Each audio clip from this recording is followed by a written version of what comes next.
Hi, I'm Colt Sebastian Taylor, adventurer, entrepreneur, amateur interviewer, and you're lucky today, GE, because you are talking to and you're seeing the world's greatest grandmother here right now, the one everyone knows affectionately as Woogie. Hello, Woogie. Hello, Colt.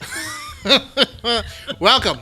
So this is a sort of a video resume. This is why you're the world's greatest grandmother. So first off, what year were you born in? 1934. 1934, making you In a few days, 85. 85 years young. Look at that. So Woogie, you have seen a lot of time pass, obviously. Obviously. What would you say is like the biggest change today compared to, the 30s and the 40s? Oh, the electronics. Electronics? Yeah, everything is just, you can get it right now. Right now? Uh-huh. What's like the most amazing current thing? Like you never imagined there'd be something like this back then. Well, computers. Computers? Yeah, and I still haven't mastered those. Well, no, you have not. So computers have really, now it changed things, but like the whole concept was like you could have never imagined. And these phones that'll do everything for you. Cell phones to do everything, yep. Tell you how to get anywhere. GPS, Oh, yep. GPS are great. Yeah, what'd you guys do back then? You just get lost? Yeah. Road maps, honey. Road maps? Yeah, oh, yeah, wow. Yeah. There's an art to, you have to know east, west, north, and south. Well, I know how maps work. Yeah. I'm an adventurer. So maybe back then GPS was like the G meant for gas stations, gas station positioning system. Yeah.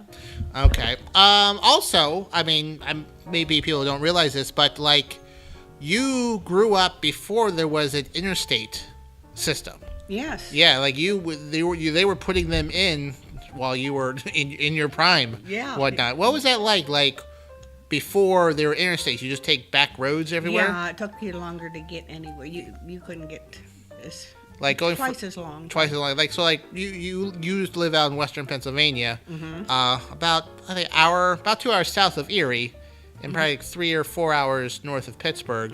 Today that's that long. So like back then, it would take you probably half a day to get to Pittsburgh. Oh yeah, the old Pittsburgh Pike. Pittsburgh Pike, yeah. Of course, you have all the stop signs, all the little towns to go through, Uh-huh. which is kind of nice. Which is nice. I still do that whenever I can.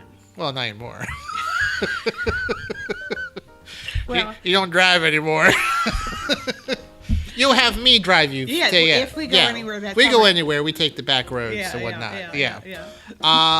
So like you, where Woogie used to live, back in the 70s, they put in a major interstate. Yeah. 79. Now, before that, it was just farmland, and then one day, slowly but surely, these bulldozers came through. What was that like? That was you could actually go out in my backyard and see it going through.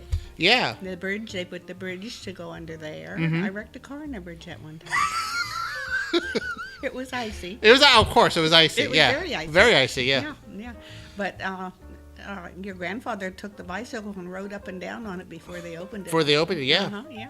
I bet that was pretty. And your mom, when they did open that section, she played in the high school band when they opened it. It was a big deal. Oh, it was a big deal. Yeah, you get cut, probably like got there twice as fast. Yeah. You could go to Erie to Pittsburgh in, probably 2 or 3 hours. 2 or 3 hours, yeah. As opposed to like Yeah. 6 or 8 hours. Yeah. Wow, that's pretty amazing. So I always thought like, now before the interstate system came, did you take the train a lot? No. I guess there were trains out there. No. You weren't near. When I was little, there was a train came into Stoneboro. Yeah. And Guy Lombardo came in and played in Stoneboro. The Guy Lombardo. Yes, he did. It was a roller rink, and he. Who is Guy Lombardo? Was he like a famous big band? Big Oh, band. okay, yeah. Didn't he used to do the New Year's Eve on TV before Dick Clark took over? No. Well, he might have. He might have. I feel like that might be Guy Lombardo. It was Guy Lombardo and the Royal Canadians, I believe. I think before Dick Clark did his thing. Yeah. He was the guy before Dick Clark. Possibly. He would do big band. I think he popularized Old Lang Syne. That New Year's really? Eve. Yeah. Oh, really? I didn't know that. Yeah. See, I could be wrong. You know more about Guy Lombardo than I. I think I just know the name. Recently was curious about Dick Clark and I get sidetracked constantly. All right, so Guy Lombardo came to Stoneboro on the train. It was in those days. It was people came in on passenger trains, and we had a mineral springs there. It was just a little town. Yeah, still a little town. Oh God, yeah. Well, in those days there was like 3 or 4 grocery stores, a theater. When I was a kid, there was a theater, a drugstore. Yeah. But now it's just no grocery store anymore. Well, it's a little more economically depressed than it used to be. It's a nice little town, but you're going to have to go somewhere else. You have to go somewhere else, yeah. If you want to get groceries. Guy Lombardo ain't popping by anytime soon. No, that place burned down. It was down by the lake. What'd you do? Did you burn it down? No. Okay. No. It was down by the lake. Okay. Yeah. I was just a little girl, and the sky was all red, and my mother said something's burning, and it was the whole roller rink went down. Wow. Yeah. Just electrical fire? I don't know if they ever proved what happened. One man lost his life in it. So, wow. Yeah. Wow. Mm-hmm. All right. So another thing I think would be fun to talk about for GE, like the kitchen. I imagine what you could do in the kitchen is now way different. Oh my, yeah. Yeah. Like what was the kitchen like back then, like the 30s and 40s? Well, if you had a pump in the kitchen, you had some water in there. But that wasn't very common. Yeah, it was.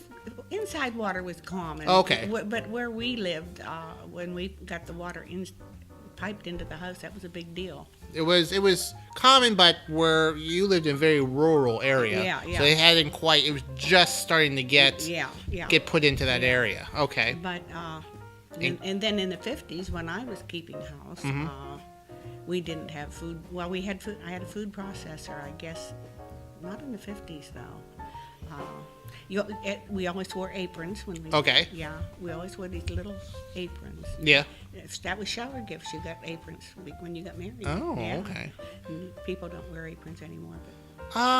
No. I mean, sometimes I do when I'm getting messy. Yeah, some of those nice big ones. Yeah, I got a nice big one, but no, I don't wear like a maid's apron. Well, it was just more or less. It was for looks because. In case someone came calling. Yeah, and you had your apron on. Yes. Okay. Well, it's very traditional. Yeah. I got you. But you had to chop everything by hand. Yeah.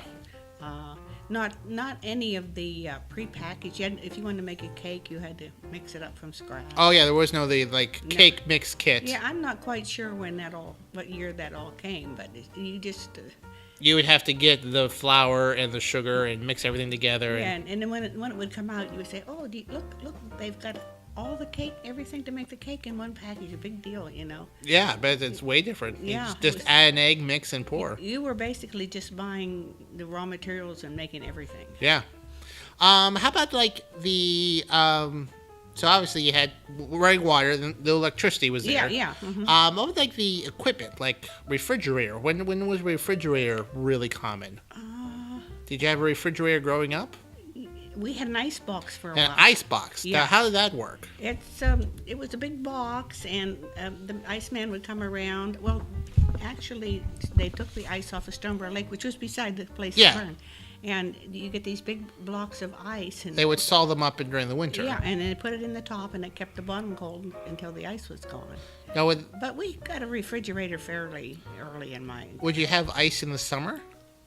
Yeah, they put it in the ice house. Somehow they kept it. I don't know. Yeah. I think I read once is they have a big ice house, but they would pack sawdust. Yes. They use sawdust to keep the ice lasting as long as possible. Yeah. Whenever they stopped using the ice because everybody had refrigerators, I guess we probably had a refrigerator soon after I was born. But it was that was just the. You're that transition. You remember that transition. Yeah, because down at the lake, the ice house was still there, and they were big cubicle places built out of wood that they put the ice in. Yeah. And we'd go fishing. If it rained, we'd crawl in one of those to get out of the rain. Oh. Yeah. Keep the ice there. Fun times, yeah. Yeah. Would you ever run out of ice? Like September, would they be running low and there's no more ice? I suppose so. You put your milk out on the windowsill and hope for the best. Yeah, I guess so. Yeah, there was quite a bit of food poisoning. Yeah, that probably was quite. Yeah, you would have the youngest sibling taste the milk first because you'd have a lot invested in that one.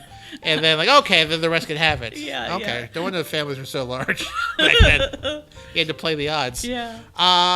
Did the refrigerators have freezers or just refrigerating and then freezers They came? had just little places to put ice cube trays. Oh, I see. You could get 3 or 4 ice cube trays in there. I see. So, like, freezing meat for long term wasn't No. a thing. No. In fact, frozen vegetables, I can remember being in grade school and a man came to show us how food was going to be frozen. We couldn't imagine. Like, he was showing you, like, this is the wave of the future. Yeah, yes. Frozen food, kids. And what I remember was he had frozen peas, and he threw them out into the audience, and we all scrambled trying to get one of those frozen peas to see what it was like. It was quite a bedlam. I don't think he did that again. No, I mean, it's like, here, have these raw peas. No, he just wanted us to see how they were frozen solid. Yeah, you just probably hand the cup around. You had to. He was up on the stage. I mean, and he had throw it. Oh, okay. There was a bunch of us. There was a whole class. Oh, did that go over well? Oh yeah. Oh. But we were amazed that you were going to freeze food and then thaw it out and it was going to be okay. Yeah. Well, makes sense. So I guess when you wanted to have, you made more trips to the grocery store back then, I guess. Yes. Yeah. Was it a daily or every other day sort of thing? Probably every other day, I would imagine. I can't quite remember when I was a child. By the time I got married, we went once a week. Oh, okay. Because you had the refrigerator. Yeah, but before then, I guess if you want steak, that's just what you have to get earlier in the day. Exactly. You go to the butcher shop and bring it home and cook it and eat it. Huh. That's interesting. And then the microwave. Oh, yeah. I guess that was pretty amazing. Yeah, I never had a microwave till our 35th anniversary. Okay, yeah, because I vaguely remember your old microwave. Yeah, that was a big one. It was a big one. That was a good old. That was a good old Bessie. They don't make them to last like that. No. They're also probably safer now, too. They're not shooting out radiation in every direction. Oh, I don't think. Well, I don't know. They're not as bulky. They're not like. It was bulky. Yeah, you can't take down a small airline from a distance. Yeah. And then for me, I think that's probably the biggest thing. You had gas and electric stove too.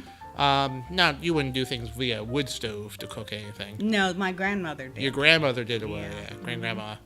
Great grandwood. Yeah. Great grandwood would do that. Yeah. So that was that transition. Oh yeah, no, that was. I got married in the 50s, so yeah. Yeah.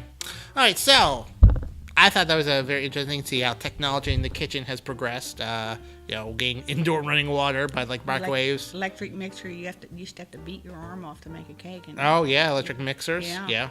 And then the food processor, like a blender. Yeah. That's a blender, and then all sorts of gadgets. Pressure cookers. Oh yeah. And now they've got Ninjas and Keurigs and all sorts of things. All sorts of new things. In fact, we just got a hot air fryer. How's that working? Oh, we like it. How does a hot air fryer work? I don't know. No one knows. You do have to use a little bit of oil. So okay. It's deceiving because the idea is you don't have to have a lot of. You can make French fries without a lot of grease. Oh, okay. Yeah. I guess that sounds healthier. Yeah, it always healthy. Oh, there. Okay. Yeah. Mm-hmm. So, as the world's greatest grandmother, you have just a repository of recipes and cooking experience and whatnot. What would you say is, I won't say your favorite, but some of your favorite always go-to recipes? Oh, my. Meatloaf. True. Yeah. Ham loaf. That's always a popular one. Tuna casserole. Yeah. Chocolate cake with chocolate icing. Obviously. Potato salad. Mm-hmm. Chili. Now, are these things you glance at a recipe, or do you know these by heart? I pretty much know them by heart. But like you'll have it just for reference, just be sure you get. Because I don't remember things like I used to. Yep, true. Be sure to have 1 tablespoon versus teaspoon of stuff. Girl, it's more. I might leave something out entirely. Oh yeah, like the breadcrumbs. I mean, I cook Afraid You cook? I do cook, yes. Sometimes I miss stuff because I'm rushing and they're like, oh. You know, some of the world's most famous chefs are men, not women. You know? Well, I think that's more of a cultural bias and whatnot.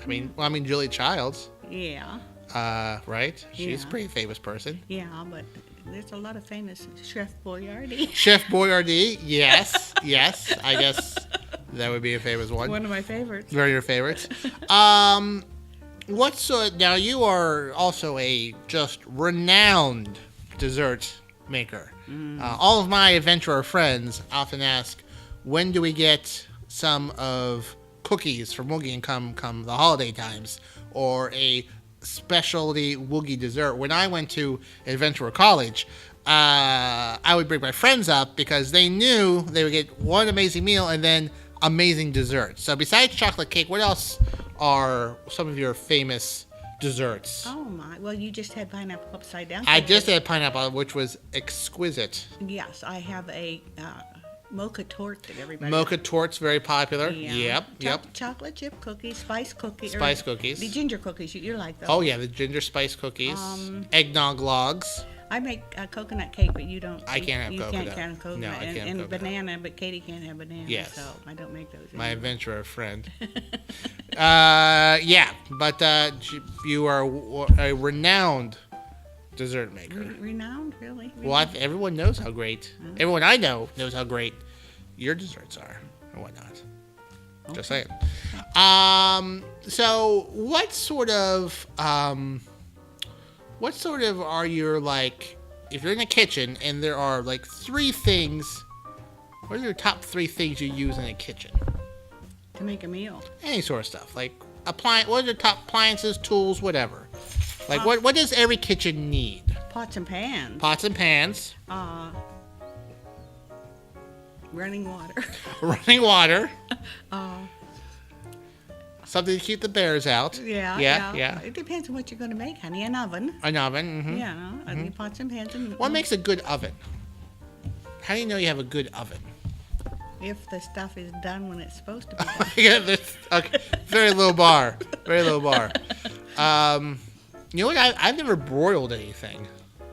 Oh. Yeah. Oh, you have to turn on the broiler. Yeah. What does a broiler do? Only the top of the oven heats. Oh. And you put it under there, and how many inches? Since you're going to broil a steak, you want to have it about that close to the heat. And you just put it under there and let it, and keep a track of it. Don't shut the door completely. Oh. Yeah, just leave the door cracked a little bit. Oh, okay. And otherwise, usually so many minutes on each side. I would say try 7 minutes and then flip it over and try. Why would you broil something? Why would you broil? Yeah, instead of like just in a pan fry. just for giggles. Well, for one thing, you're not using grease at all. Oh, okay. So you're not, and I put a little bit of water in the broiler pan too. Okay. You know, that would be the main thing. I probably don't. You have to use shortening or grease or anything on it. Oh, okay. I don't know a lot of broiling. All right. All right. Well, what do you think makes the world's greatest grandmother?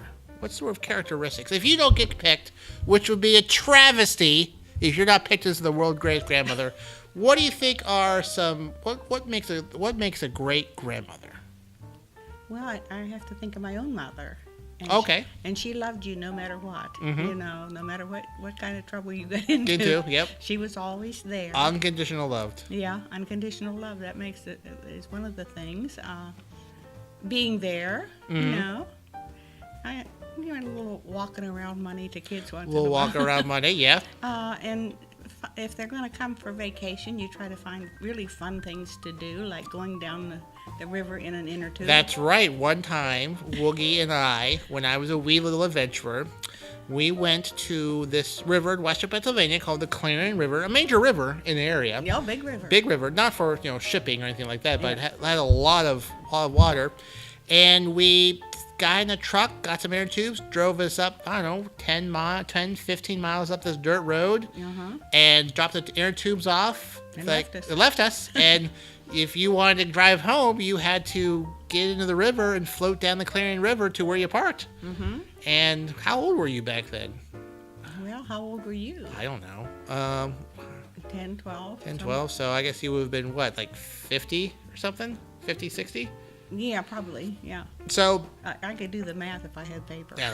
So, but, like, it's not like a lazy river. It's like between mountains and hills. Oh, it's yeah. carved out. So, I got down to the bottom of the hill, and she rolled down the air tubes, and she tried grabbing trees, almost barreling down this hill before she would, like, never fell, but, like, almost went into the river.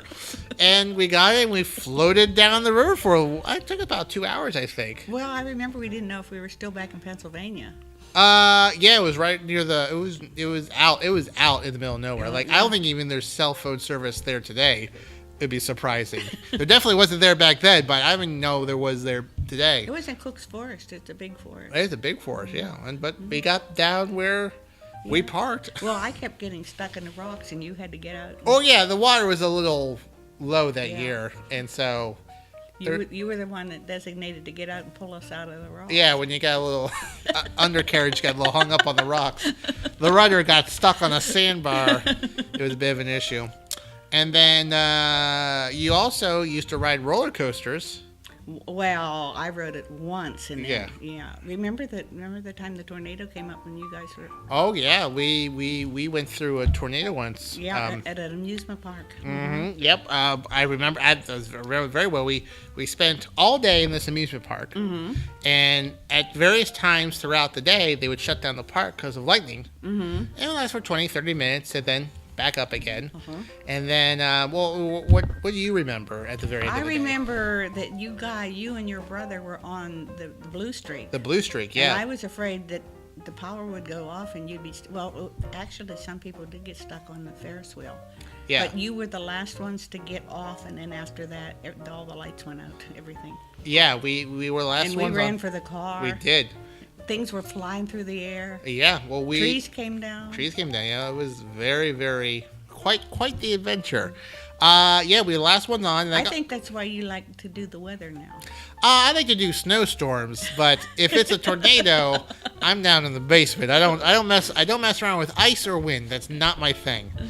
Although recently I filmed during a snow squall. Remember that? Yes. That was very exciting. Yes. Remember the time you got stuck on the turnpike? I dig so. Well, we'll come back to that. Okay. It's not about me. It's about you. But yeah, I remember I got off with my brother and you and Mom, and like, oh, I think it's time for us to go. And as we're leaving the park, we could see the clouds touching the trees, and like, oh, that's weird. And then the winds just blew, and transformers were blowing, Yeah, and some of that stuff from Fairyland Forest went right up into the air. yeah, Fairyland Forest was heavily hit. And then, of course, taking good advice during tornadoes, we huddled between two vans. That's the place to be during a tornado. No, we didn't. We did. We did not. We did. We got in the car. We got no. We knelt down next to a car. But we finally made it to the car. We finally made it to the car. But we couldn't get out the way we came in because the trees were down. Yeah, we had to take the long way around. Yeah. I remember that. That was quite the That was an adventure. adventure. That was an adventure. That's where you started to become the adventurer. The event that was my tragic background of No, not. that's when you said to yourself, "I want to be an adventurer." That's why I'm being an adventurer. Yep, that's where my emotional scars came from. Any other good? So the Clarion River. Always go to the amusement park, and then I remember visiting you when you worked at a cheese place. Yeah. Which we won't name for copyright reasons, but Yeah. you worked at a place that sold and bought locally and imported cheese and whatnot. Did you run the restaurant, or you were? What was your title there? I was just a cheese cutter. Yeah, she was a cheese jockey. I did get to be the manager towards the end. I didn't want to be the manager. Yeah, but no one else wanted to do it. That's exactly what happened. Yeah, but no, I remember that we would go and visit you, and you would have all even when she retired, Woogie, whenever we visited her, she would have just like as big as this placemat, just a tray of meats and cheeses neatly folded. Like the presentation is impressive, and whatnot, but always different cheeses and American cheese, Munster and Swiss. That's why I love Munsters, because I remember eating it back back in the day, but she was a professional cheese cutter. Yeah, with a big knife. With a big knife, and then meat too sometimes. Yeah, we had deli meat. Yeah. Deli meat, yeah. How long did you work there? 23 years. Wow. What'd you do before that? Nothing. Nothing. The only job. Raise children. Raise children, yeah. Raise children. And then from children to cheese. So did you start that before or after Mom went to college? When your mother went to college, I had to get a job. Well, When you send the kid to college, that makes sense. Yes, since college cost well over $300 back then. Yes. So she worked at the cheese place, and we would hang out there sometimes. I remember you had I remember when you were at the cheese place. This was as a little adventure, it blew my mind. They had windows that during the daytime you couldn't see out, and during the nighttime you couldn't see in. They were the transition windows or something. Yeah, just like a police station. Yeah, just like police station. I never understood. I've never seen those windows anywhere else. Windows that were you couldn't see out at night, but you couldn't see in during the day. I'm not quite sure why. I don't know. They must have got them on discount. They must have. Yeah. But I remember you had a whole section, a whole honey section towards those windows. I remember just jars of honey everywhere. Yeah. Mm-hmm. That's all I remember. Actually, I did work when your grandfather was in the Army. I worked at the Polk State School. Okay. And that was for mentally handicapped. Okay, helping out. I worked there for 2 years. Okay. I had to wear a nurse's outfit. Oh, wow. Yeah. Yeah. Yeah. Impressive. Very impressive. Very impressive. Just hand those out to anyone. Yeah. That's about right. I was only 18 years old. Yeah, you're a nurse now. I was 18 years old when they hired me. Do you know what it looks like when someone's dying? Yep, you're a nurse. That's all the requirements there are in the war. Yeah, so I'm just thinking, and then another thing that we would used to do is we would go to a lake and build dams on the stream with all the rocks and skip rocks across this scummy lake. Lots of pond scum. But we do that every summer. Come up there and we would build these extensive rock dams. And then during a terrible rainstorm, the ball get blown out and go back. Oh, you'd run over there before you even came in the house. Well, it was. I did live near a lake. It was very, and she lived in a little house, and there was a big airstrip. And we'd walk up and down the airstrip. And then one time, we're out walking, our entire family, and Woogie's like, "Oh, look all the way down there. There's a deer." And they're like, "Well, yeah, that's not a deer. No, that's a deer. Come on, let's quietly walk up and see how close we can get." This is 2 miles away. It's at the end of an airstrip. It's a grass airstrip, just experimental in propeller planes. There's an emergency landing airstrip, just a big old field. And at the end of the strip, they're like, well, there's a deer there. We go down. And what was it? I think it was a deer, honey. It was not a deer, Woogie. When I saw it was a deer. I know when you saw it was a deer, but what was it eventually? Well, you tried to tell everybody it was a signpost, but I think there was a deer beside the signpost. The deer right beside the signpost. I think so. I think he ran off. No, it was this little thing that said, "Danger, don't dig here. There's a gas line underneath the airstrip." So that was a constant joke. Well, back in those days, my eyesight was beginning to fail. Better, she drove for another 30 years. Don't worry, only during the daytime when no one was on the road. But yeah, there's a big gas line that went by. Yeah. Tennessee Gas. Yeah, and I remember one year they put in another line. They dug up the entire area. Yeah. I think. I mean, back when I remember the piles of dirt being as high as a house. I feel like maybe they weren't that high. I feel like maybe they weren't too. But then you're the one that thought that deer was a signpost. Sign, yeah. Well. Yeah. So probably as high as maybe 10 feet. Yeah, maybe. Enough to bury a gas line. Or not. All right. Well, you know what? I think the folks at GE have seen enough here. The world's greatest grandmother. Recipes, stories, insightful advice. Do you have any advice for the youngins these days? Yeah, I think that's appropriate. It depends on what they want to know. Okay, what's one good piece of life advice you could give somebody? We'll end it on that. One good piece of life advice you can offer the world? If you have an opportunity, you have two opportunities. Yeah. One opportunity is going to make you happy. Yeah. The other opportunity is going to make you rich. Yeah. Take the one that's going to make you happy. Mm-hmm. But if you can find one that makes you happy and rich, That's the way to That's go. the way to go. Yeah. Yeah. Hold out when you get those two together. Yeah. All right. All right. Next, let's talk about current politics. Kidding. Don't get me started. Don't get started. Okay. Well, my friends, the world's greatest grandmother, Woogie, thank you for spending time here with us and talking about how things were and how things are today. And I'm sure you'll be making another appearance in one of my videos soon. Until next time, friends, I'm Colt Sebastian Taylor. I'm Woogie. And we'll both see you later. Later.